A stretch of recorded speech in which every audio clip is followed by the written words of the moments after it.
कि उनका कॉल आ जाए तो आप बात करने के लिए मजबूर हो जाओगे, क्योंकि वो बिल्कुल वैसे ही बिहेव कर रहे हैं जैसे आप चाहते हो कोई परफेक्ट बंदा करे। तो आप बातचीत भी करना शुरू कर दो, फिर धीरे धीरे वो आपके वीकनेस को एक्सप्लॉइट करना शुरू करेंगे और आपको पता भी नहीं पड़ेगा।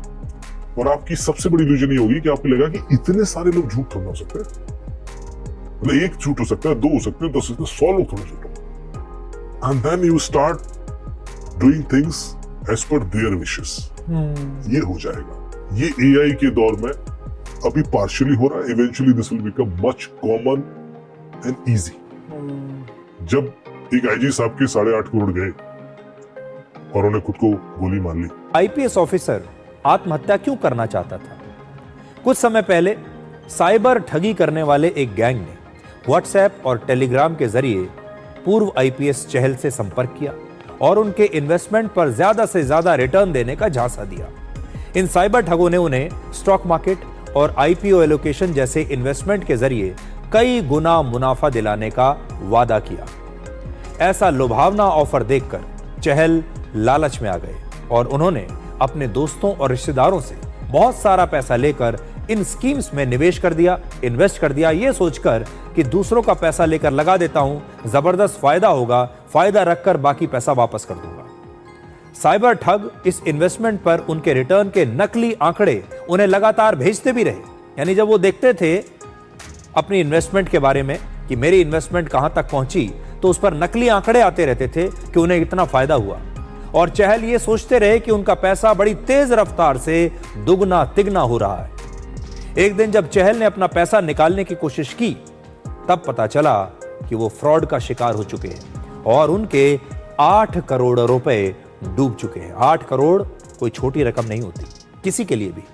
हैरानी की बात यह है कि एक पढ़ा लिखा आईपीएस ऑफिसर भी इन साइबर ठगों के झांसे में आ गया।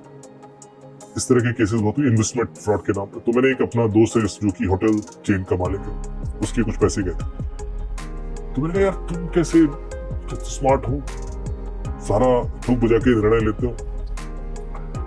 बोले यार देखो ये हुआ कैसे। मैं गूगल पे सर्च कर रहा था कि मुझे शेयर मार्केट के बारे में कुछ जानना है। लोग कहते थे साहब शेयर से ही कमा लिया, वो कमा लिया। तो मैंने कहा मैं भी ट्राई कर लेता हूँ। ट्रेडिंग चल रही है सर। तो मैं ढूंढ रहा था, पढ़ता था, बस मुझे कोई मतलब नहीं था, मुझे करना नहीं था इन्वेस्टमेंट, मुझे सीखना था। अब उस गूगल सर्च की वजह से उसको इंस्टा पे एक रील आती है और उस रील में कुछ दिखाया जाता है कि साहब ये कुछ ऐप है और उससे इन्वेस्टमेंट करके कुछ लोगों ने पैसा बनाया और उसमें कुछ क्रेडिबल फेसेस भी दिखते हैं। तो मुझे लगा ये तो फ्रॉड होगी, ऐसे थोड़ा होता है। फिर 2-4 और रील आई, बोले अच्छा। फिर वो नीचे उसमें एक ग्रुप था जो ज्वाइन करने पर आपको इन डिटेल इन्फॉर्मेशन दिखाता ना कि इसको ज्वाइन करो if you need more information. मैंने ग्रुप को ज्वाइन कर लिया। मुझे लगा कि मैं सीख लूंगा कुछ, कोई जबरदस्ती तो मेरे अकाउंट से पैसे निकलेंगे नहीं। ठीक है, ग्रुप ज्वाइन कर लिया। अब बोले मैं कभी कभार उस ग्रुप को देख लेता था, तो उसमें कुछ लोग मैसेज भेज रहे हैं कि मेरे 50,000 लगाए थे तो 70,000 हो गए, 1 लाख लगाए थे तो 180 हो गया, ऐसे करके पैसे बढ़ गए। ये तो बिकॉज ऑफ दिस ऐप। मैंने कहा सब फ्रॉड है यार, ऐसे थोड़ा होता है, इतनी जल्दी जल्दी पैसे थोड़ा बनता है, इग्नोर करते। फिर बोले मुझे कॉल आता एक लड़की का कि सर वो उस ग्रुप में आपका नंबर मिला मुझे, उस ग्रुप में आप भी है ना सर, और मैं आपके बारे में सर जानते हैं, आप तो प्रोमिनेंट बिजनेसमैन है सर। तो सर ये जो ग्रुप में हो रहा है सर, ये मुझे तो भरोसा नहीं था सर, ऐसा हो सकता है सर, मतलब कि एक दिन में 20% ग्रोथ, और I don't think so sir. पर सर ये हो तो रहा है सर कुछ लोगों का, मतलब कुछ आप मेरी हेल्प करेंगे, बिकॉज मैं पैसा तो इन्वेस्ट करना चाहती, मेरी हिम्मत नहीं होगी। तो यदि आप कुछ इन्फॉर्मेशन निकाल सकेंगे, ठीक है ऐप कंपनी। तो बोले मैंने कहा नहीं ये फ्रॉड होगा, ये मत कर। अच्छा सर। फिर बोले मुझे अगले दिन एक लड़के का फोन आता कि सर वो उस ग्रुप में आपका नंबर मिला और मुझे तो लग रहा है फ्रॉड ही है सर, पर मैंने सर ना कुछ जांच की, मैंने इस वेबसाइट का देखा सर, तो यहाँ होस्टेड है, ये इनका एड्रेस है मुंबई में, और मुंबई गया सर, उस एड्रेस में उनका ऑफिस तो है सर, और मैं सर ये चेक कराया सर, और उसने वो डिटेल जो फाइंडिंग की थी इसको भेज दी। इसने वो डिटेल उस लड़की को भेज दी कि कुछ फाइंडिंग है, देख लो यदि ठीक है तो। अब उस लड़की का अगले दिन फोन आया, thank you so much sir, आपने वो जो कॉन्फिडेंस दिया ना, वो एड्रेस दे दिया ना सर, तो मैंने कल 50,000 लगाया था, आज मेरे 75,000 हो गए sir, thank you so much, और मैं आपका एहसान नहीं भूलूंगा। ठीक है, हो गया होगा। मैंने उससे पूछा विड्रॉल, बोला हाँ विड्रॉल भी कर ली। फिर बोले उस लड़के का फोन आया कि sir thank you so much, आपने कॉन्फिडेंस दिया तो पैसा मेरा कुछ बढ़ गया। अब बोले 2-4 दिन ऐसा हुआ तो मुझे लगा मेरी वजह से ये भी कमा रहा है, ये भी कमा रहा है, तो एक बार मैं भी लगा देता हूँ। तो उस दबाव में मैंने कुछ लगा दिया, वो बढ़ गया, मैं विड्रॉ भी कर पा रहा था, फिर अमाउंट बढ़ाता रहा और अंत में वो 40 लाख इकट्ठे ब्लॉक हो गए।